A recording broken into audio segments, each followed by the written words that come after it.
accepted the opportunity to serve as ambassador to China. And so the lieutenant governor, once he is confirmed, he will resign as governor, and the lieutenant governor will ascend into that position.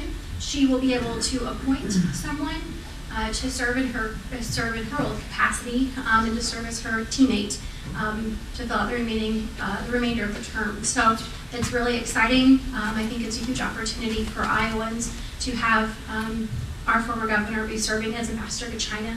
And I would expect a very seamless transition into the Reynolds administration, as they've been a team since day one. They work very well together, and she is fully capable and fully competent in those roles. On the legislative side, what we've been really focusing on the last 2 weeks has been the de-appropriation. The Revenue Estimating Conference meets quarterly and looks at where our budget is going to be. They make projections, and this last projection was $117 million off. And so the charge of the legislature then is to correct that. So we need to correct the fiscal year 2017 budget by $117 million. The governor has laid out a proposal. House Republicans have reviewed that proposal, and there's a lot of changes that need to be made. So we continue to work on that bill. I think we'll probably see it out on the floor this week. It's in drafting right now, and we'll have some discussions on that if there needs to be any changes. But no one likes budget cuts, and budget cuts are really ugly. But unfortunately, our agriculture sector of our economy is one that we really rely on, and is of great importance to our state. And that economy just hasn't picked back up yet. So hopefully, in coming months, that will correct itself. But at the same time, we have to be cognizant that the Revenue Estimating Conference says that's probably going to be a while. I think about 2 years is what they're projecting before everything will turn back around again. So, we have to look at budget cuts, and we're all going to be making efforts in that regard. The legislature, we're cutting ourselves, and by that I mean that we're going to be cutting our own take-home pay, because it's important that we all put ourselves on the table as well, and that we don't overlook ourselves and cut elsewhere where cuts might hurt a little bit more. So that's kind of what's happening from my perspective. John? I set a lot of this up or down in Spencer. I concur. I think some of the cuts that we need to look at, I just said that 75% of the budget has been excluded. We can't use that in our de-appropriation. That gets very difficult because the next biggest budget is judicial, and we believe that public safety is of critical importance for our state. That's the purpose. That's one of the main purposes for our state. And if we would cut into judicial in the way that maybe the governor has said, that would require layoffs of highway patrols and prison guards. And we just can't move into that kind of budget cuts. There's also some priorities that we need to look at as far as community colleges and that sort of thing. And they're really the drivers or the future of our economy. And so we need to look at those kind of items and figure out where do we need to cut that will do the least amount of damage. It's really difficult to do a budget cut halfway through the year because it's almost like it's a double cut because they've already spent half their budget. And so if we ask them to come up with $8 billion, well, that's kind of almost like $16 billion because half their budget is already gone. They've got to cut almost twice as much as what they've got. So those are some of the things that we've worked on this first 2 weeks. It's been a very involved couple of weeks, but we are going to come out of this stronger. And again, I always like to say we're not really in an emergency. We're not in a situation where our economy is in terrible shape. It's just not growing as fast as what the Revenue Estimating Committee said it would last March. And that primarily has to do with low commodity prices and that sort of thing. So I'm interested to hear what you have to say. And thanks for coming out. Thanks for Spirit Lake to host, and thanks for the Iowa Great Lakes Chamber to host as well. Good morning. Good morning. I'm sorry I was a little bit late, just talking to people down in Spencer. I'm David Johnson. If you're new here, I represent Lyon, Osceola, Dickinson, Clay, and Palo Alto counties, 5 counties in northwest Iowa, and I'm beginning my 19th year right now. Let me just make one comment since we're in the Lakes area. The governor's speech, his condition of the state speech, was 31 minutes long. It took him till the 26th minute to talk about water quality. That doesn't sound like a priority to me. And I'll just leave it at that. I do have bills in to raise the state sales tax 3/8 of a cent, also to raise fishing license fees by 50%. I know that that's supported by the Great Lakes Fishing Club. Appreciate the support for that. We really need to get that done, or else we're going to we're just going to lose some opportunities to protect and improve wildlife or fishing habitat, support our hatcheries and things like that. So I'm here. I'm really looking forward, if we can, to talk about healthcare, education, and water quality. So happy to be here today. Thanks for coming out. All right. Well, I feel like I'm doing this a little out of order. Welcome to have you here with us this morning. Of course, we welcome Representative Jones and Representative Will and State Senator David Johnson here with us. So we've heard their opening statements of where they are right now, with the session only starting a couple of weeks ago.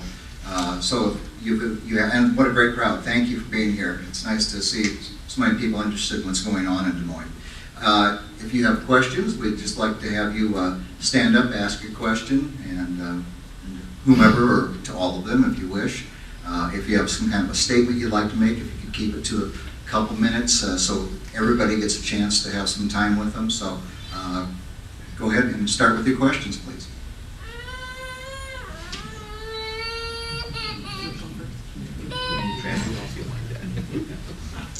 Well, this will be the fastest legislative forum I've ever had. Well, want me to stand up? Or You can I bet. sit down? Yeah. Go ahead, sit. I think about the budget, and I can understand the problems you possibly have as a budget, and I think about it as running my own business. And it's not hard for a short time, maybe 6 months or a year, to stop spending. And take each department, you need to cut by 5%, or you need to do this or this, or we're not going to buy this new truck, or we're not going to do this, we're not going to do that. For a short time, that we can do that, and just for instance, I use my own company right now. We know the future is bright and it's going to be great, and we've recently added 20% more employees to our staff. So we know it's coming, but we can't go spend it before we get it. So each department is known, you're just not going to buy things for a while, we're going to stop. And so each of your departments can do that. We also, in the business environment, we created an environment where the people absolutely positively can't resist. So in the tourism business, we create a place where they absolutely have to come and enjoy. So I guess I'm making a statement more than anything, but all of that stuff is possible in business and still balance the budget. And we have to, otherwise we go out of business. It isn't like we can find some other way. To address David on the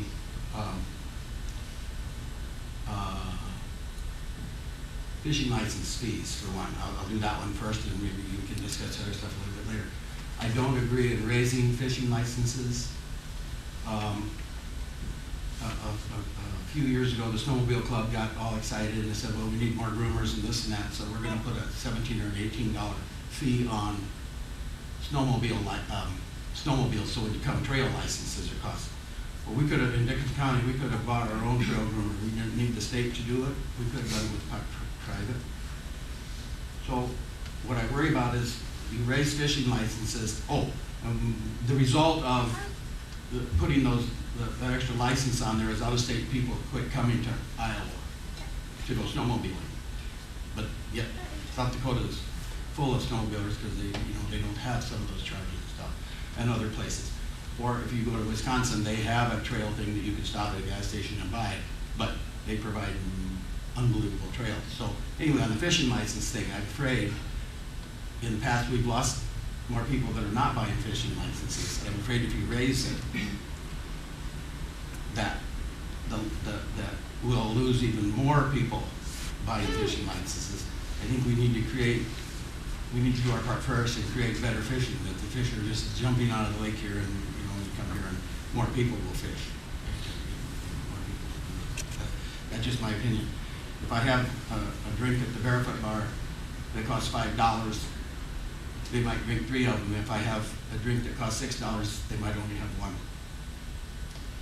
And then leave. So that's just I'm just throwing out some ideas if you're going to run a state somewhat similar to a business. And the state of Iowa has so much to offer. It's just the best kept secret. And we have tons and tons of Minnesota people coming to Iowa now to Pocatello for their vacation. They just don't tell anybody that they're going to Iowa. Well, thank you, Butch, for your comments and for your vision on the Great Lakes area. I think you're right. There's a lot of departments that we need to look into to figure out what we can do where overspending is happening. Because while we kind of have a revenue problem, we also have a spending problem. So we need to delve into the budget. And so the governor in his plan made it clear that he wasn't just going to do across-the-board cuts. He had each of his departments come in when he made his proposal, and they had to offer a 3%, 4%, and 5% cut. What would happen to them, and where could they cut? And so then he cut pieces from each of those little plans that they had put together. The House plan, and I'm sorry, my son's upset, but the House plan is a little bit different. Some of the ideas that we have in our proposal, we're going to cut personal out-of-state travel. That seems pretty easy to do for the next 6 months. Office supplies. It is my understanding that the Regents, their main office, has a budget in this area of office supplies that is comparable to the legislative one. And I don't know how many people they have in their office, but it's not a whole lot. And here we have a legislature of 300 people plus staff. I mean, it's out of whack. It's out of balance. Now, last session we tried to cut that, and we were successful, except that the Regent's office, turned around and said to each of the universities, "Give me $1 million now." And so each of them wrote a $1 million check to back fund their administrative office. So I think there's going to be another attempt to go after that appropriation again.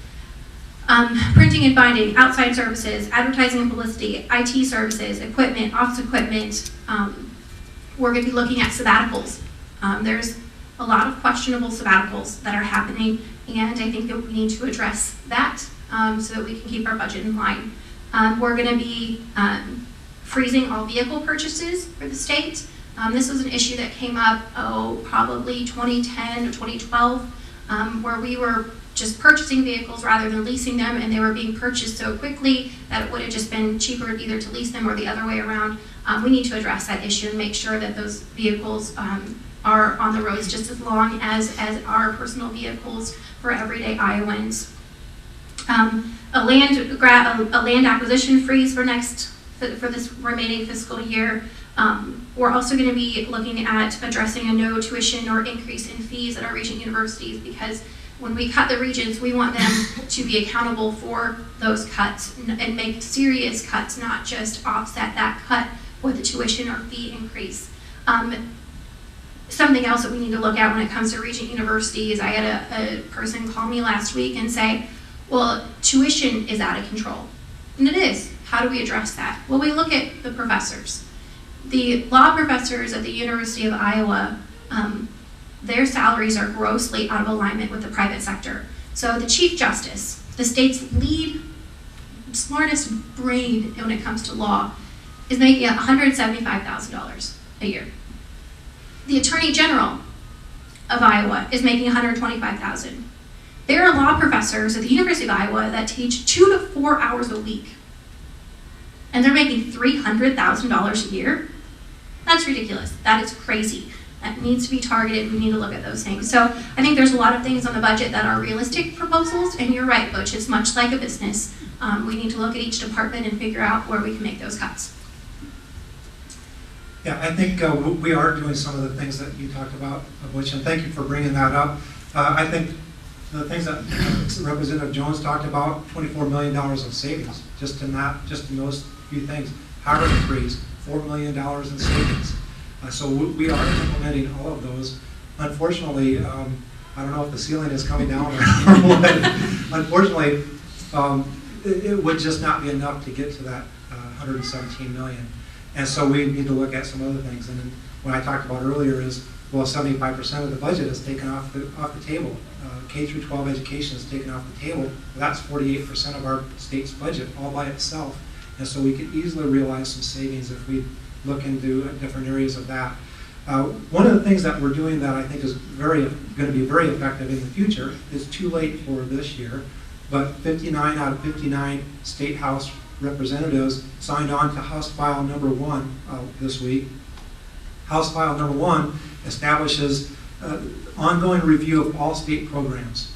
So every program in the state will sunset every 5 years. And so, program X is out there, 5 years from now it sunsets, and they have to prove their reason for being. They have to go back and reprove why they exist. We've got programs that have been in existence for 40 years, and nobody's gone back and looked at them to say, well, is that thing still good? Is it serving the purpose for which we have assigned it? And so we need to really look at those programs, and I think House File number 1 is a perfect step, and it really sets the tone for this legislative session as far as we have a spending problem. We need to look at where we're spending our money, but we also need to look at how we're bringing in revenues. South Dakota was just notified as giving out notice that they're the #1 move to state in the nation, above Arizona and Florida. Can you tell me why? Why do people move to South Dakota? They created an environment that you absolutely positively can't resist, and all our college kids are going there too. No income tax and several other facts. Now they have sales tax on food in South Dakota. They have wheel tax. So they're being taxed probably an equal amount, but people look at that income tax and say, oh, I want to move there because I don't have any income tax. Well, we shipped off $430 million to South Dakota of income tax. Went to South Dakota. So we need to reform our tax system in the state of Iowa and look at moving from the 42nd worst taxed state in the nation to somewhere much better. And we need to look at how can we do that without affecting our programs and institutions that we currently have, but yet do it in a smart way that moves the burden of taxes to a different mechanism. You know how the fishing fees, or where they're collected? Do you know where they go? Butch? I just wanted to have a conversation here. Yes, I would say they're probably distributed around for a lot of it. No, where do they go? They go to you want me to answer the question? I will. They go to a trust fund that was approved by voters in the 1992, I believe. It's a fish and wildlife fund that's almost empty. And it's supported, so it's a program, it's a fishing program that's supported by the people who fish. Sounds pretty good to me. It isn't tax money goes into that fund. So if we're almost empty of that fund, then how do we pay for the fish hatchery? How do we pay for fish habitat protection and development? Do you have a suggestion there? Yes, I do. Because we'd have to change the Constitution. If you and your family go out to dinner once a week and you eat steak, and the steak is $10, and then the steak goes to $14, and then the steak goes to $20, you don't just quit eating steak, you quit going out to dinner. So if we keep raising the price and keep raising the price, then less and less people are going to buy the licenses. I guess that's the thing. Let's give them a value. We all shop for value all the time in our life. Well, how can we give them a value if we're not investing in our fishing industry? What value is there with no fish? Okay, my experience and okay, we'll just leave that for now. I just know the fishing club is enthusiastic about this. They're enthusiasts. Yeah, okay. Yeah, they are. And they just say, yeah, I'm willing to pay for what I get because it's only for that and only that. It's like the road use tax fund goes to roads and bridges. Same thing, approved by voters. Maybe you have a much bigger business than I had. I owned a newspaper. But when I raised subscription rates, because I had improved the quality, I hired some really qualified staff, and I decided, you know, when I acquired it, I didn't change the subscription price, but I quickly realized that this wasn't going to support the kind of newspaper I thought the community deserved and the kind of newspaper I wanted to put out. Subscriptions increased by more than 30%. And it was more. I doubled the price of the subscriptions. So, I mean, people pay for value. They do. They pay for value. So maybe our experiences are a little bit different, because business is not the same as governing. You know, I mean, you might be able to apply this and that there. But I sure hope that putting a freeze on vehicle purchases doesn't apply to the state patrol, because those cars are driven differently than I mean, you know, it's just all common sense. there are exceptions to all of this. Okay, Sure. there's I mean, exception to this. Put off buying a skid Yeah, loader yeah, this year because yeah. your skid loader could Yeah. be good next year, but you have to have a new patrol car. Yes. Right. Yeah. I would ask again on the fishing licenses and Yeah. stuff. Do you buy a fishing and hunting license? Yes, I do. Okay, how long are you gonna continue to buy one even if you don't go fishing and hunting? I'll buy it anyway. You'll buy it anyway. Yeah, absolutely. I want to support that in the state. Many people. I've always said that. Don't do that. Well, I think maybe some of them ought to. The interesting. You know, thing- I mean, we can sell ourselves, but you sell yourself through your business all the time. Interesting. Let's also talk about the $300,000 to $400,000 a year professors at our Regents universities, especially the University of Iowa. How many of them are doctors? How many? I don't know. How many of them are doctors? Teaching doctors. That's pretty awesome responsibility. I don't know, but most of them are. You know, but we've got a football coach that makes formula. Okay, and yeah, I know, but I don't agree with that. There's some things that the government has to do. They have to provide public safety, they have to provide public education, or access to public education. They should provide access to health care. So, and I don't think that our new president's business record is anything to, brag about, if you do your research. So this idea of running government like a business goes so far. It goes so far. We'll see Okay. about that, yes, but one thing that is interesting here, Lyon, Osceola, and Dickinson County, I would recommend that we become the South Dakota Panhandle. Lyon, Yeah. Osceola, and Dickinson. Well, County. Representative Wills said, I hope you noticed, he said it probably is all, since they do tax groceries and they do have higher property taxes than we do, it's really a wash.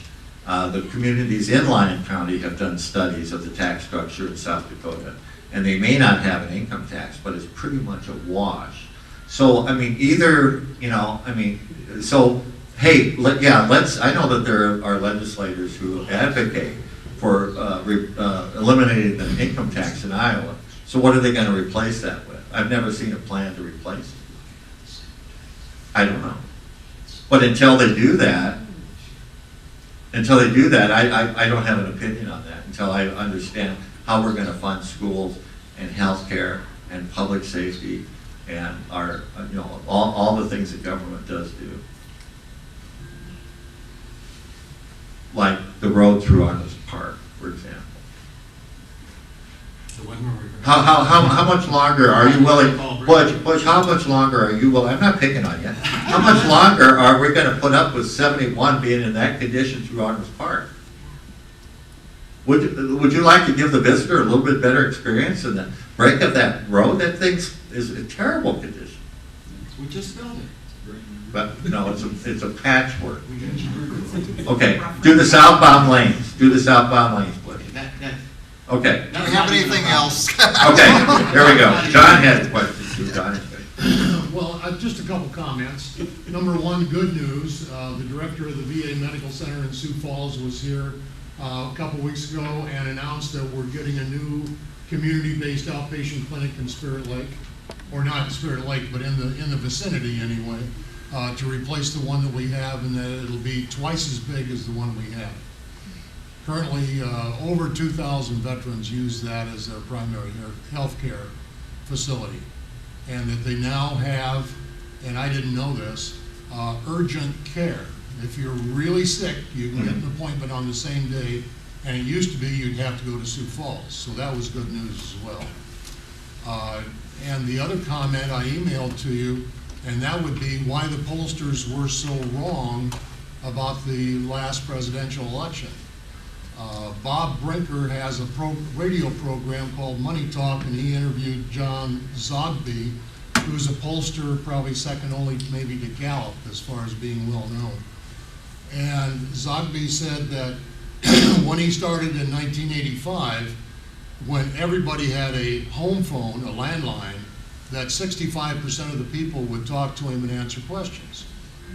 Well, today less than 50% have a landline, and when he calls those people, only 13% will talk to him. And when he calls a cell phone, only 2% will talk to him. And so I think when a pollster, when you see any poll today, that's got to be the same across the board. When you see any poll today, they're only talking to a very narrow part of the population, and I don't know that we can really call that a valid poll anymore, although they're selling the information, so they're probably continuing to do it. I don't know what the answer is for them. Maybe they'll start knocking on doors again. Thank you. Well, we appreciate the update on the outpatient clinic, certainly. You know, I know we've had this discussion before about phone calls and how, you know, some people like them, most people hate them. Technology's changed. And, you know, you can screen a lot of people from your cell phone who you don't want to hear from and who you do want to hear from. Cell phone numbers are accessible. They're just really, really expensive. And I don't know, that's a business decision on those pollsters' part. But I did want to comment because I know that you have a concern that when you're bow hunting, you can't carry your concealed carry weapon with you. And John and I have been working on this issue a little bit. I introduced a bill last year, it didn't go anywhere. But in speaking with the DNR, they're going to fix that through administrative rule because this is not an issue that is really set out in code, but is rather a rule that the DNR has created. And so we'll be seeing that rule up, I think probably in March as a notice rule, and then by July, I think is when they're predicting it will be changed, so just in time for season. So that concern should be addressed, and I just wanted to talk about that. I know you didn't ask about it, but I know we have brought it up in this forum in the past, and so I did want to mention that is going to be changed through rule this summer. Thank you. I didn't know if you'd made any progress on that or not. Yep. I had emailed you all before. Yeah. Is that just for concealed carry permit holders, or is it for any bow hunter that might want to carry a handgun while bow hunting? Who do you know? The way that concealed carry laws are written, I would think that it would have to be concealed carry holders, because if you have a weapon, unless you have it out in the open, right? If you have a pistol in your coat, then it's concealed, and then you must have a concealed carry because you're not using that in the use of a sport, because we don't have pistol hunting for deer in the state of Iowa. So if you'd have it exposed or out in the open, then it would be legal. Okay, yeah, I have a concealed carry permit, but thinking of friends who wanted to carry a pistol into the woods when they were bow hunting, yes, thank you very much. And is there any progress then on the other part of that email about disabled hunters who can use a crossbow for deer hunting are prevented from using a crossbow to shoot carp? Yeah, I've discussed this with the DNR, and we're going to try to do a rule change very similar to what Representative Jones talked about, in which a disabled person, if they are cleared to shoot a crossbow for deer hunting, then they would be allowed to shoot a crossbow in the pursuit of any game that is legal. And so that would allow for carp fishing as well. Makes sense. Thank you for working on that. You know, John, you mentioned Zogby. I ran across the Zogby poll last year. I was part of a panel at Grandview University in Des Moines, talked about civility in politics. And I just had read about a Zogby poll that was commissioned by Allegheny College in Meadville, Pennsylvania, north of Pittsburgh. And the trend line on is very clear. as to how people view how we should proceed in politics. Because the most recent poll said that, if I remember the figures correctly, 58% of respondents said that the two major parties should work together in Congress. Now that's a it's a majority, I guess. But the problem is 10 years ago, it was 81% said they should work together. Well, but today they're only talking to less than, that's 58% of less than 50% of the people. Yeah. So it's only 25% of the people. And maybe. Well, okay, Yeah. you could, but don't you think that there's a move toward that direction? I mean, I know that there was somebody, a Republican, running for Congress in Colorado who won a 4-way primary, and he made one promise: he would never talk to a Democrat if he were elected. But, well, that's one reason I'm where I am today politically, because we've got to stop this. The two parties have split so far apart that their agendas, it's wrong to talk to somebody. My God, you talk to a Democrat, you might be on the same page about something. It's even wrong to go to a presidential inauguration. Yeah. Yeah, I know. But no, my comment was meant just to say we ought to take all polls with a grain of salt, because they're not talking to the numbers of people that they used to. Yeah, okay. I know, but you just mentioned Zogby. I just wanted to bring that up, Well, because he I think was that that's very clear that that's what's happening today. Because the Republicans didn't run on gutting collective bargaining. They didn't run on, ending tenure at the public universities. They didn't run on some very radical, what I consider to be very radical platform pieces. They not in the Senate. I don't know what the House did, but not in the Senate. They were running on against incumbents because they might have voted for the so-called free trolley for lobbyists that goes from downtown Des Moines and the law offices up to the Capitol, or that they voted for heated sidewalks at the Capitol, so that there's no ice accumulation during winter, or that they voted for planters in the East Village, just down from the Capitol, the area that's really developing into a great place for a number of millennials and entrepreneurs down there. And so anyway, that's what they ran on. It didn't run on all these other things that you're reading about in the papers. So I mean, it just, to me, disingenuous. I have a question. Minimum wage, I'm sure you're going to be working on that, and I guess it would be very much of an interest to me, since we hire 175 kids every year, and we'd like to maybe hire 13 and 14-year-olds and get them started training.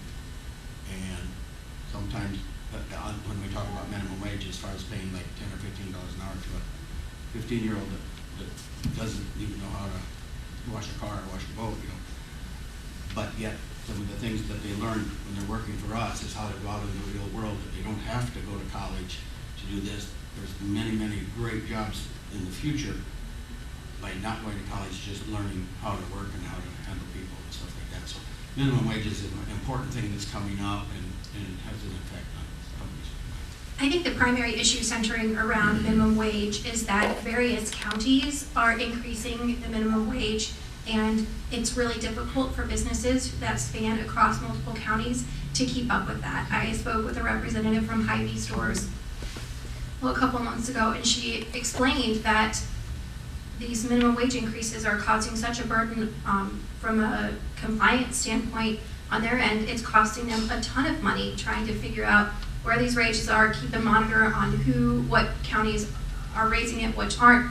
And then, if they have a county or an employee that bounces from the Des Moines store to the West Des Moines store, it's difficult to keep track of where that person is at wage-wise. So I think the greater issue when it comes to minimum wage is fixing the preemption of minimum wage, and that's going to be in the local government committee, and I sit on that committee, and we'll be seeing that here in the coming weeks to try to address the issue so that we as a state say we set the minimum wage, not the counties. I think it's very important to understand what minimum wage does. Excuse me, it's very regressive in nature. Nobody's against or nobody's opposed to people having a good living wage. But the fact is that when the government steps in and says, businesses, you now have to pay to this amount, it becomes very, almost like a domino effect, because how many jobs in Dickinson County are minimum wage? There's not many jobs here in Dickinson County that are minimum wage to begin with, but the ones that are beginning jobs or jobs that don't require a skill. And so if you say, we're going to come in and we're going to change the minimum wage to say $10.10, that's the number thrown about, that is known as a living wage. I couldn't live at $10.10, but maybe somebody could. But what happens then is, so you just raise the bottom earners to $10.10. Now, most of those bottom earners are 17 or 18 and under, and so now you've just given them a taxing or a wage increase. Which, do they need it for a living wage? You know, they're probably living at home for the most part. But what you've also done is, everybody that's just right at that 10.10 or 10.50 or 11, now you've got to raise their wages as well, because they can't be earning minimum wage, so now you've just increased even the mid-ranges of salary. You've just increased everybody's wages. The next thing that it does, and this is why I call it very regressive, is there's many people that count on state aid right now. And so you raise minimum wage to $10.10, and right now federal and state help starts out maybe $9. Now all of a sudden they don't qualify for state aid anymore. You've just kicked them off the programs that are keeping them afloat. So they are now faced with, well, should I work or should I just be on my state programs? You've just regressed into a point where you're creating an attitude or an atmosphere for people not to work or to not have those nice paying, better paying jobs. So I really look at free market as one of the best ways. Here in Dickinson County, we have more jobs than we have people, and I challenge you, there's probably some minimum wage jobs here in Dickinson County, but there's not a lot. And so I would challenge us to look at how can we increase the business atmosphere, how can we increase the atmosphere of people who are moving here to take some of these jobs, and I think that's the better way. The next best thing is our community colleges giving these people that are earning minimum wage right now a skill so that they can then go into a business, and having a skill now will be automatically paid more because they have a skill. I would go to the Bible verse where it says you can give a man a fish and feed him for a day, or you can teach them how to fish and they will fish for a lifetime, or eat for a lifetime. That's really the bottom line, and that's really what we need to look at. Of course, that's a spiritual metaphor. I'm for equal pay for equal work. Why should a 17-year-old get paid less who may have more skills than a 37-year-old for the same job? He won't for very long. Okay, but why? He won't for very long. Okay, so equal pay for equal work. The greatest So I'm bringing the women reward into this. the boss I'm company bringing do women is into this. You are Okay. doing very, very well. You're going to be getting paid this now. Oh my gosh. Yeah. So Well, I'm there- informed and now I'm getting it. Well, There are studies that have debunked what just has been said here, that it's negative. Okay? The issue is, are we for local control or not local control? If Johnson County decides that they want to raise the minimum wage, which they have, and some cities have opted out, they have an opt-out provision, that's fine. Might be a little complicated, I don't know. But how far does local control go? It's all supply and demand. Yeah. You think so? Okay. Yeah, but I Yeah, think that yeah. that's- I've talked to people who are making minimum wage. You know, daycare providers, $7.75 an hour for a very important job. $7.75 an hour to take care of children who, you know, I mean, I don't want to raise the cost of that child care either. No. But hey, you know what? $7.25 just doesn't cut all it. that person has to do is look in the Lakes News Shopper. There's 50, Okay, fine. 50 Then jobs let them in do there. it. They don't have to do that Yeah, job. but how do you know that there's going to be an effect if there's so few jobs? But anyway, I don't believe in what Polk County did. They're going to pay teenagers less Equal pay for equal work. If it's not equal work, then, you know, maybe they could pay for less. But I think we need to, I don't expect the majority party to bring up minimum wage anyway. That's not in their wheelhouse. You know, they want the free market to work, just like the free market will work for insurance, for your insurance. I don't care about minimum wage, I just want the ability to take these 175 kids every year and turn them into something Well, great. okay, great. I don't know what your position You is make on me take minimum a wage. 14 So what's your position on minimum wage? 10, 15 Up or not? Should we set it statewide or not? The people at Parks Marina are paid way more. No, I'm asking you what we should do about minimum wage. I think that's great that you're paying them. I think it should be consistent across the state. Okay, so you wouldn't be opposed to a higher minimum wage? No, but I want some exception for that 13 and 14-year-old that I can't hire now, and I want to hire them. If I start them young, they're going to turn out to be great. So I want, Okay. now it's I think 15 and it's, What about men and women? What about men and women? You paying the same? no, the women are making more in my place. Okay, all right, okay. Thank you. That's pretty progressive. Always on. We have another question here. Cheryl Paul, I live at Center Lake Drive, and I'm asking you to consider funding the I Will Fund Trust. It was voted on and passed by the Iowans in 2010, and things haven't happened yet. And since I live on Center Lake and we have a water quality issue, if I Will was in effect, there would be funds to help with our water quality, not just for our lake only. I mean, I'm talking the whole state of Iowa. And you know, it's 2017, and you know, it's 7 years later, and I think we've been patient, but I'd like to see that happen. I'm her husband, Howard, and I thank you, Senator Johnson, for your opening comments, because I think you mentioned that increase of 3/8%, that I hope that's you're gearing towards. I will. I don't know for sure, but if may I approach? Yeah, sure. It's Senate File 2014. Right. Okay. It's my bill Here's in the Senate. If I could just give each one a bit. Sure. I pulled this off last night. This is regarding Minnesota and their Lazard funds. And again, back in 2010 is when they passed the act for the 1 cent increase towards going towards, very similar to I Will. Here's one of their signs. I kind of borrowed this thing. I have to return it. But Okay. you know, in traveling up there 5 days a week in Minnesota, and now they're getting these signs out there on each project. And I think initially some of the people were a little upset in the cities, but now they're out there and they're seeing these signs and they're going, why didn't we enact this sooner? And here we are 6 years later, and we still haven't enacted it. And I think it's time, you know, the state of Iowa's had a lot of patience. Right. And, I think it'd go a long ways. Yeah, the Iowa proposal would not include the arts and cultural heritage. Right. Because That's that a was a different deal, that was a deal made with the big cities who saw no advantage to themselves if they didn't have that for some projects within their communities, which I think is wrong. Yeah. I mean, I think it's wrong to think that way. I mean, they're gonna benefit by being outdoors if they go into what they call greater Minnesota. But, so yeah, I appreciate that.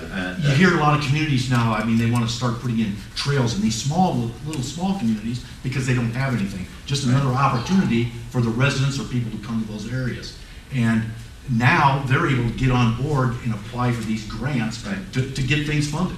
And it's super. There's just a different atmosphere than what there's been in the past. It sounds counterintuitive, and I said this in Spencer too, is that in this time when we know over the next 2 or 3 years the revenue is going to be short, that you would raise your tax. But how else do we do it? Exactly. And if we don't do it now, we're going to be in big trouble. I really believe that. I believe that we're putting too much pressure on the environment right now, and there's too much of our economy up here that depends on it, whether you're farming or whether you're in a tourism or any other natural resources. You have a municipal utility in a small town like Paris. that needs help to put a lagoon in, because what they're doing is dumping their untreated waste into a creek, and they've been put on notice. Let me just go through this timeline real quick. In 2006, I've been following this since 2006, the Iowa legislature appointed the Sustainable Funding Advisory Committee to begin an in-depth analysis and report back to the General Assembly and the governor. 2007, the committee provided their initial report, and the legislature proposed language to create a constitutionally protected trust fund, recommended a funding mechanism, a sales tax increase of 3/8 of a cent, and determined an allocation formula. In 2008 and 9, per Iowa law, the language had to pass through 2 different general assemblies, which it did with over 90% of the vote. Over 90% of the vote. 2010, 63% of Iowa voters voted to create the Natural Resources and Outdoor Recreation Trust Fund with a dedicated funding source. 2017, a diverse coalition including farmers, sportsmen and women, and I didn't say that right, sportsmen and sportswomen, and business owners are coming together to fund the trust. And the latest is that the Iowa Public Health Association, which includes major health organizations like the Heart Association, the Cancer Society, the Alzheimer's Association, are looking at this from a public health perspective. You know, we have a number of our water sources in danger in this state. And I've been looking at this, and now we're seeing, and this was real, I went to some of these meetings, this is an incredible state, collection of stakeholders. This goes into much more detail than we have time today, but this is going to end up on every legislator's desk real soon as I get the printed copies back. And it just shows the history and some of the major points that people bring up in opposition to it. And I've taken, you know, last session I wrote a mid-session, the Farm Bureau lobbyists were just absolutely lying about what's in here. Absolutely lying. And there's farmers out here, fine. I'm a Farm Bureau member, they're probably Farm Bureau members, but they were telling lies. And I tell you, what I touched was a nerve there across Iowa who are tired of Farm Bureau getting in the way of good legislation like this. I don't know why they just don't accept it. Well, even at that, I mean, Yeah, a bill like this, it's going to benefit Yeah. farmers anyway Yeah. by protecting their topsoil. yeah, that's So- right. And that benefits everybody. Everybody. And everybody pays the 3/8. And the thing is, you know, the Secretary of Northeast, and actually in cooperation with the DNR and other agencies, the nutrient reduction strategy that we have here is both for rural and urban areas. I mean, there's a lot of you hear from farmers that, oh yeah, well the cities don't have to do anything. Yes, they do. There's huge urban runoff, and I'm not talking about golf courses. That's just a myth. That's just a complete myth. I wish I had the number of acres compared. You know, the number of acres of golf courses is like, you know, a pinhead on a globe when you're talking about how many farm acres there are out there. But anyway, I don't want to be too tough on them. I want to win them over. But you know, that they need a better image, and I think that this would be a great way to do that. And this is constitutionally protected. It's a dedicated tax to a dedicated fund. Will not take away from human resources. Does not take away from education or it does not take away from transportation. It's a dedicated tax to a dedicated fund, and the allocation formula in 2010 was approved by the Senate 50-0. But now I hear from people that, well, I really didn't think it was going to pass the public. I didn't really think that I voted for the allocation, but I really didn't mean it. Well, you know, aren't you getting tired of people like that? I am. So I've been right up front about all this. I've been working hard on it. I appreciate your support. I really, really do. The Center Lake, I know the Center Lake situation, and we worked something out there because there was something that we had to do. But we've got unserved communities in this state. We've got sensitive areas like the karst region in northeast Iowa, where the pork industry is pushing in there, where they have sinkholes open up where you just don't know where they're going to be. And all this stuff is pushing. And it's going to, sooner or later, there's going to be something that happens. I don't know if it'd be on the scale of Flint, Michigan. You talked about the economy and increasing the population of the state of Iowa. I want a place with good water quality and resources, so my grandkids who are now growing, I don't want them to leave the state of Iowa and be so far away either. So that, these are incentives to get our kids to stay here. It's for future generations. Thank you. You know that in the karst regions with that carbonate limestone that's dissolved by water, when you get that 15% of the municipalities in this state, 15% of the towns and cities in this state are getting their water from this kind of geologic formation. Yeah, we don't need water like that of a third world country, No, the we larger don't. population We don't. grows. I mean, we have to address sensitive issues. I've got a bill in to try to do that, but I don't come from Northeast Iowa, but I've been up there. And there's some other things that are going on as well. I saw a hog confinement 174 feet from another farmer's house this summer. 174 feet. Wow. It's half a football field. Okay? Because there's no separation distance for that size operation. And that really shouldn't happen. So I'm trying to get that fixed too. But we should have separation distances that are way farther than that, like quarter of a mile is where they started. But anyway, I could go on and on. But I appreciate your support. Thank you. I think it's something we One need to comment do. on that, my only one would be, I don't believe Minnesota raised the sales tax in order to create clean water. I think we did. Yes, they did. Yes, they did. Yeah, they did. About 60%. So how much is the sales tax? It was 1 cent. How much is it? No, Oh, no, it was 3/8. 3/8. It was Here, 3/8. it's 3/8. And How Missouri- much is the tax in Minnesota? 1 cent. Yeah. Well, No. total, what is it, 7 cents, 8? What is the total ours now? sales tax in the No, state? Minnesota. Minnesota. 7 or 8 cents. I don't know. I don't shop. know, sure. Ours is 7. Yeah, okay. Okay, yeah, ours is 3/8 of a cent. We're about out of time. Is there someone else that had a question? We've spent about 10 minutes on that too. Yes. Don? Don Brooker.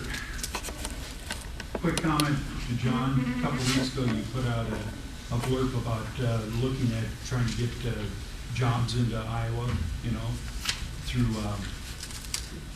Great Lakes Corridor. Took that topic. I volunteer at Well Cove, and these are for the Friday morning men's coffee, and they're upper 80s, lower 90s. And I brought that topic to them, and it was really interesting what those guys suggested on how we could bring jobs to Iowa. Let's hear them. That isn't my point, but it's a conversation. I hope that I'm not going to word this wrong. Looking at a little bit bigger picture, and it ties in with the state budget, I've got a concern. On the national level, with the immediate repeal of the Obamacare and no replacement is going to be in place at that time, there's news reports out in the state of Iowa that it's going to really impact a lot of Iowans. They're not going to have insurance, and also the impact on the hospitals and the healthcare workers and everything there. That is going to have an impact on the state of Iowa and the budget to help take care of those people. My question, is the state thinking about the ramifications and the impact that that is going to have on our state of Iowa in the financial picture? Well, Don, that's a great question. I'm glad you brought it up. There's a lot of myths out there about what's happening with Obamacare, but or some of these other ideas, like buying. There's the one party says that I just won't mention it.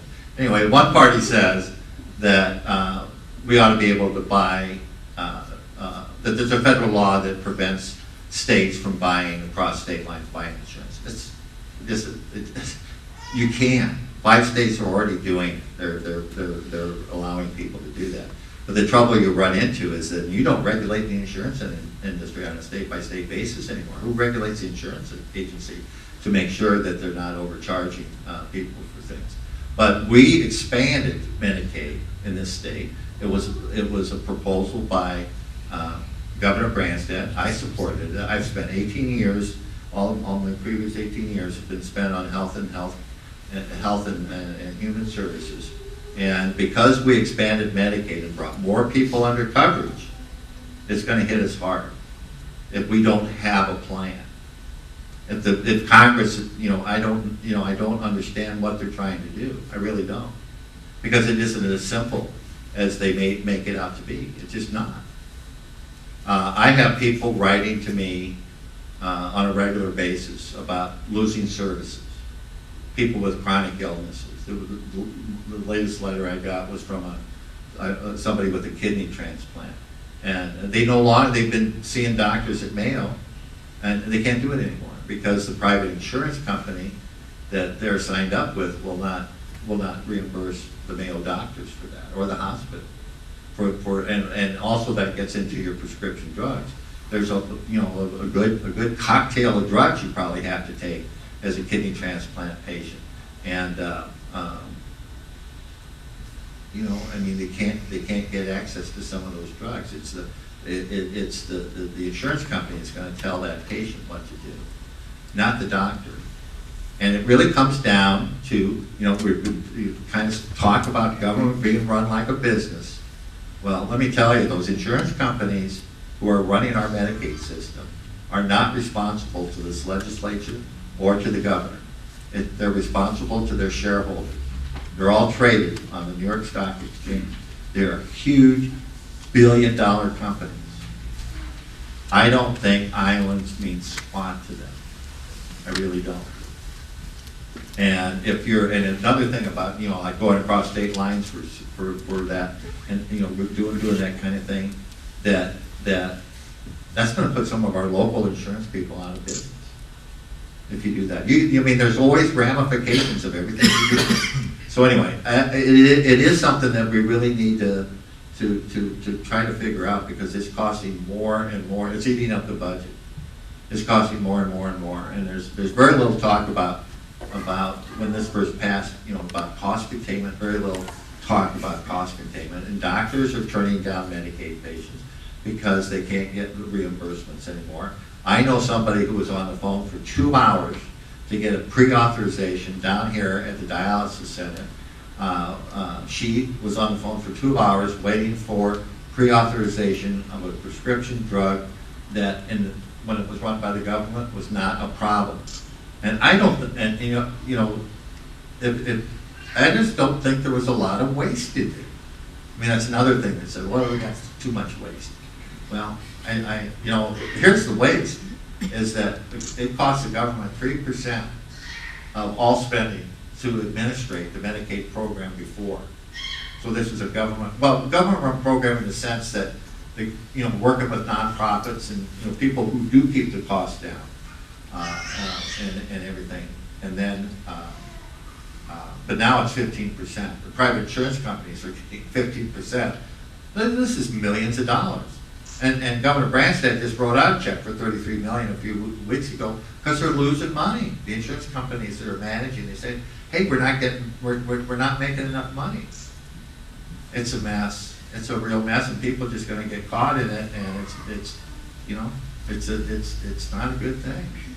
So. Okay, if I may, I know that we're running close on time and we're working over the lunch hour here, and when people get hungry, they tend to get hangry. Right? So They get sick, they get angry too. if I may make a few comments, I think your initial concern, and we've deviated a little bit off of this, but your initial concern was Obamacare and its potential repeal. So it's my understanding that President Trump last night issued an executive order that would ask the agencies to decrease the burden that Obamacare is placing on the folks right now. And then Congress is looking at a repeal and hopefully a replacement. I think with the understanding that you can't just repeal it today and leave all these folks in limbo. Obamacare has had its benefits. People with pre-existing conditions can stay on their insurance plans, and also people under the age of 26 can stay on their parents' insurance plans, and I think those are attributes of Obamacare that a lot of people support, and I do as well. Of course, there's kinks in the system, And I think insurance rates have went up astronomically, and I'm having a lot of folks say, I can't afford my insurance anymore. And they don't appreciate some of those effects of Obamacare. So I think there's a lot of things that we need to look at, but I trust our members of Congress to address that issue, and I'm hopeful that they will have a replacement with the repeal.